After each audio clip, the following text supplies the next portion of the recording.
Oversharing. What is oversharing and why do you do it?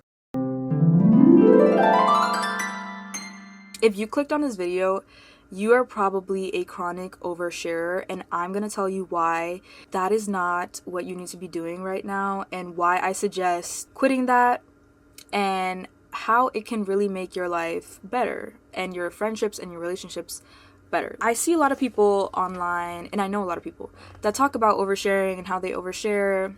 It's been kind of a phenomenon on the internet recently.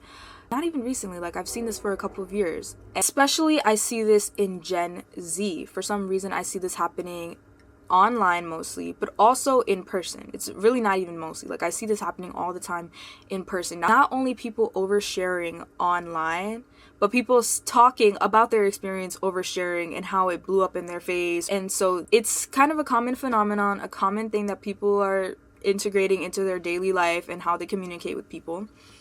And this is a mistake. And why is this a mistake? Because this is really not the way to create closeness. People that overshare, they are craving closeness and they want closeness. And that's the normal thing to want. That's something that everybody wants. That's completely normal. It's just a mistake to think that that is the way to create closeness in a relationship. I actually have spoken to people and we were talking about oversharing, and someone was telling me, this person told me that this is how they go from a stranger with somebody to a close friend.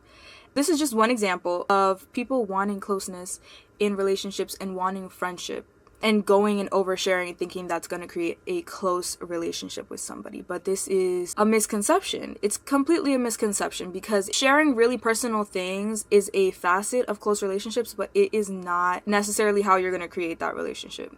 So for example, I was trying to think of a metaphor for this. When someone is rich, let's say they have a luxury vehicle and everyone's looking at them, they have that luxury vehicle, but getting that luxury vehicle is not going to make you rich necessarily. If you're not a rich person, if you're not in that position and somehow you acquire a luxury vehicle, that's not going to make you rich. I don't know if that metaphor makes any sense, honestly, but that was what I was thinking of when I was thinking about this oversharing thing.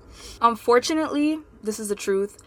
Oversharing comes off as lonely when you don't know that person. When you really don't know that person, or you just met, or you've known each other for a couple weeks, days or weeks, and you start oversharing, it comes off as lonely and it comes off as almost immature, because you don't know what's normal and what's not normal to share with somebody when you just met them, honestly.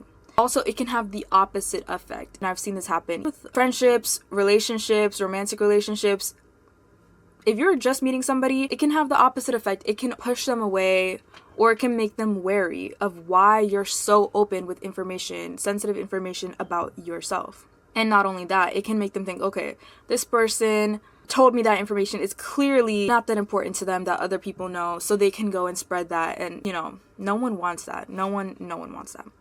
There are so many reasons to stop oversharing online, in person, doesn't matter, anonymously even. Stop oversharing personal details about yourself. Keep that to yourself.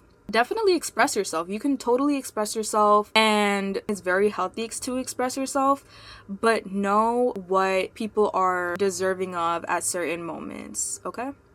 There's some information and there's some things that people don't need to know immediately when you first meet them. And you might think that it's going to make you guys closer, but you don't think that people are going to reciprocate what you're giving back. All in all, keep your information to yourself. If you don't want to come off as immature or overly vulnerable, do not overshare. Let a relationship with anyone, in whatever type of relationship it is, take its natural course without you trying to speed things up and make it deeper than it needs to be or faster than it needs to be. So that's all.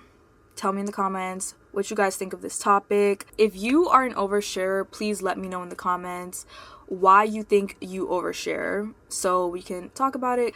I just was thinking about this randomly because I feel like for some reason a lot of people do it, and Gen Z, I think it has to maybe do with social media and how we're all craving friendship and a community. There's a lot of unintended effects of social media that it's very interesting. You know, it's very interesting how social media has changed people's behavior in ways that I don't know if anybody expected. And this is just one of them. If you guys found this interesting, let me know. Comment down below any of your thoughts, any of your questions, and have a good day.